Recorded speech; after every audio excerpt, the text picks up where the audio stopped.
Et bonjour à tous, merci à vous d'être là pour cette nouvelle vidéo. Cette semaine, c'est la Saint-Valentin, plus précisément demain quand vous regarderez cette vidéo. Et j'avais envie de centrer ma vidéo thématique sur des romances, pour faire un peu honneur, on va dire, à cette journée. Donc j'ai une sélection de 5 livres ici à vous présenter, plus un 6e que je n'ai pas en ma possession, mais dont j'avais envie de vous parler également. Tout d'abord, donc je vais vous parler de celui que je n'ai pas en physique pour ne pas l'oublier. Il s'agit de L'Antilune de miel de Christina Loren, que j'ai lu à sa sortie il y a 3-4 ans. Je sais plus exactement, ça fait vraiment un moment qu'il était sorti et je crois que c'était une des premières romances que j'ai lues d'ailleurs, parce qu'à cette époque-là, je n'en lisais pas du tout. Et là, on va suivre deux protagonistes, donc je pourrais pas vous dire les prénoms parce que mes souvenirs sont ce qu'ils sont, je ne m'en rappelle plus. En fait, il va y avoir un mariage, donc on a une jumelle qui se marie à un homme. En témoin, du coup, elle a mis sa jumelle et son mari, lui, a choisi son meilleur ami. La jumelle de la mariée et le témoin du meilleur ami ne se supportent pas, ils ne s'apprécient pas. Et en fait, par un concours de circonstances, ils vont devoir partir à la place des mariés en lune de miel. En fait, il y a eu un buffet à ce mariage et tout le monde en a mangé, sauf ces deux-là pour diverses raisons, et ils ont tous eu une intoxication alimentaire. Et en fait, la mariée avait gagné sa lune de miel lors d'un concours, et si elle n'y allait pas, c'était perdu. Donc elle a demandé à sa sœur et aux témoins de son mari s'ils pouvaient se faire passer pour eux et profiter de cette lune de miel pour pas que ça soit perdu. Donc voilà, vous en doutez, c'est une romance, donc forcément il va y avoir rapprochement, mais j'avais bien aimé parce qu'il y avait beaucoup d'humour, c'était assez drôle, les deux personnages ne s'apprécient vraiment clairement pas, et en fait c'est qu'on voit que en force de se connaître, de passer du temps ensemble, leur avis l'un sur l'autre va changer, et ça j'avais vraiment beaucoup aimé, et puis vraiment le côté humour m'avait énormément plu. Celui-ci, je dirais que c'est une lecture idéale si vous avez envie de soleil. Voilà, si vous voulez une romance qui se passe au soleil parce qu'ils partent à Hawaï en lune de miel. Vraiment, celui-ci est parfait. Je pense qu'en plus, en ce moment, il fait pas un super temps. Ça peut être vraiment une lecture qui vous ensoleille votre journée. Ensuite, je vais vous parler d'une autre romance. Donc celle-ci, je dirais que c'est si vous avez envie de pleurer. Mais vraiment. Il s'agit de Un jour de David Nichols, ici aux éditions 10-18. Et ce livre a fait l'objet d'une adaptation sur Netflix, je crois en série, que je n'ai pas regardée, tout simplement parce que ce livre m'a brisé le cœur, ni plus ni moins. On va suivre Emma et Dexter qui se rencontrent en 1988, ils sont étudiants, ils vont avoir une relation assez rapide et ils vont se perdre de vue. Et on va les suivre pendant des années où en fait ils vont à chaque fois se revoir, mais on sent qu'ils sont attirés l'un par l'autre, mais à chaque fois l'un des deux est pris et n'est plus célibataire.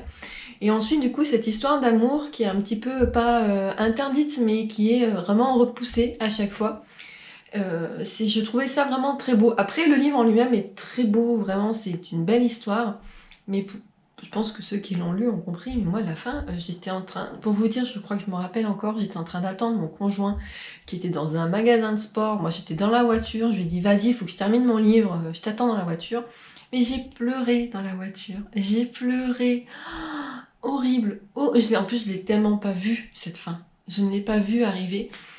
Et voilà, donc en fait moi quand on me dit ma romance préférée, j'ai souvent ce livre qui me vient en tête, mais je me dis mais j'ai tellement pleuré que c'est pas une romance que je veux vivre, voilà. Donc mais voilà, si vraiment vous avez envie de sortir les mouchoirs, alors vraiment sincèrement prévoyez les mouchoirs, hein, c'est mon humble avis, mais voilà. Vraiment c'est un livre qui date un peu, parce que moi je vous dis ça, je l'ai lu, je sais pas si j'étais encore libraire, si j'étais déjà libraire. Sachant que j'étais libraire devant. Ils disent qu'il a été imprimé en février 2012, mais je ne sais pas si je l'ai acheté à sa sortie ou pas. Mais bref, je l'ai peut-être lu il y a 10 ans, et pour vous dire, je me rappelle encore, il m'a vraiment profondément marqué. Là, pour celui-ci, je dirais que c'est une romance plutôt classique, un slow burn victorien, on va dire. Il s'agit d'Orgueil et Préjugés de Jane Austen aux éditions 10-18. Donc là, on suit Elizabeth Bennet et le vaniteux Monsieur Darcy qui vont du coup se rencontrer avec toutes les convenances de l'époque, parce que on est au 19e si je me trompe pas. Est-ce qu'il y a une date d'indiquer ?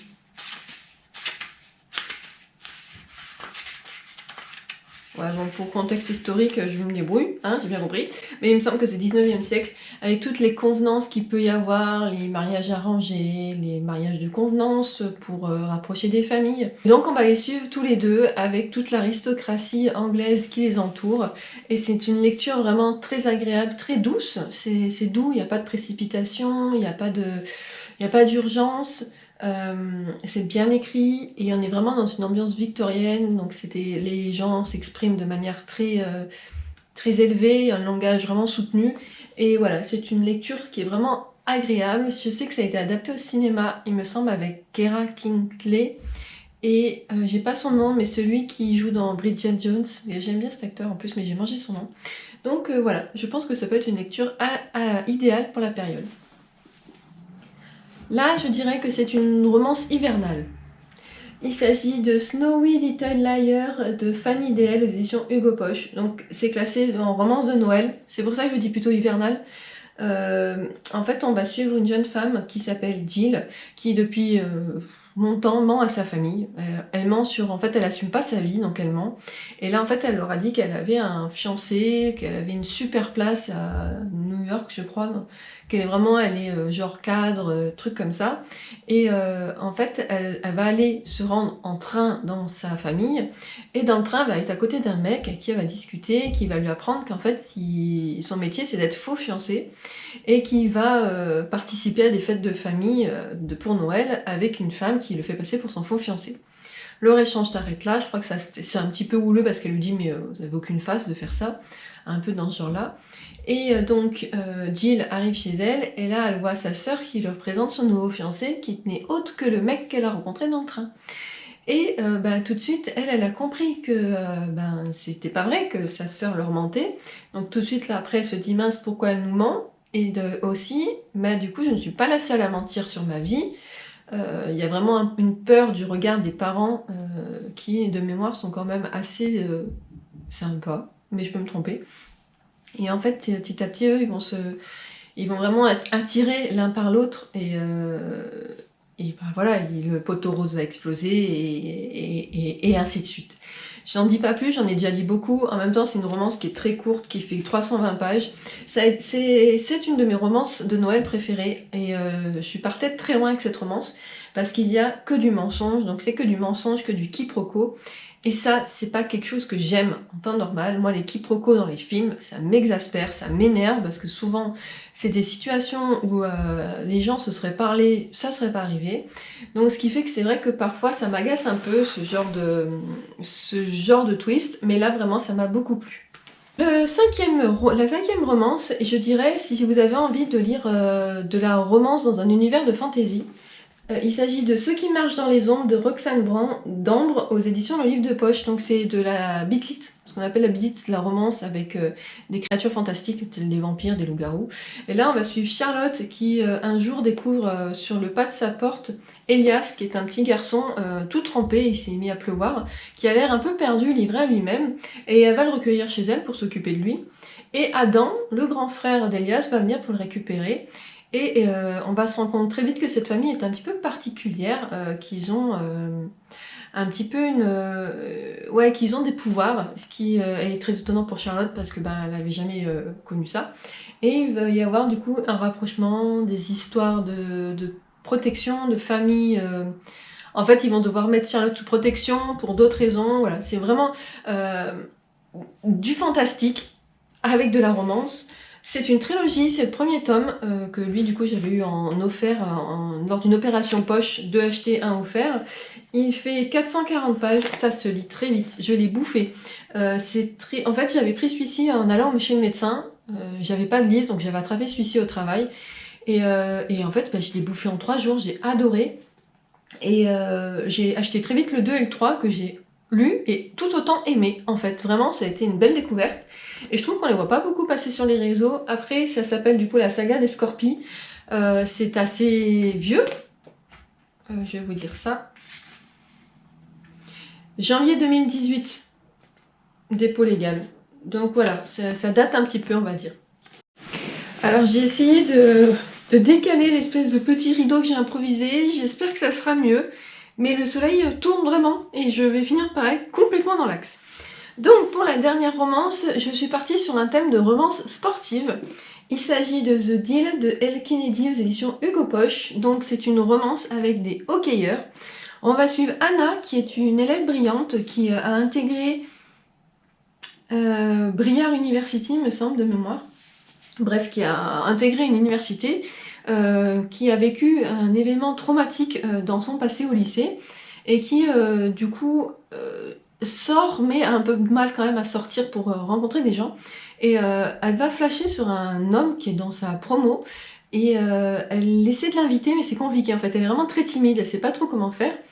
Et elle va se retrouver face à Gareth, qui est le capitaine de l'équipe de hockey, me semble, qui lui va lui demander d'être son prof particulier, parce qu'en fait elle est très douée, c'est une des meilleures élèves de sa classe.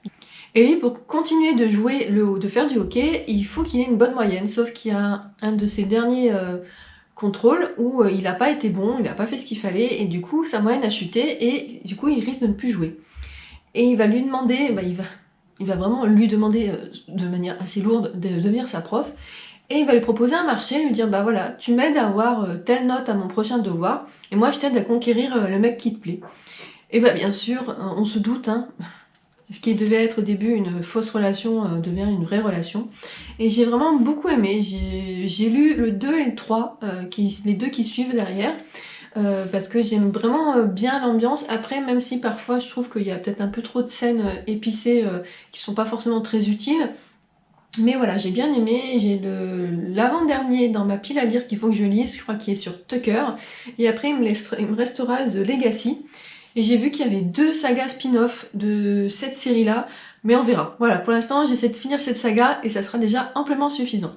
Donc voilà pour ma petite sélection. Donc je vous refais un peu mon dispatch.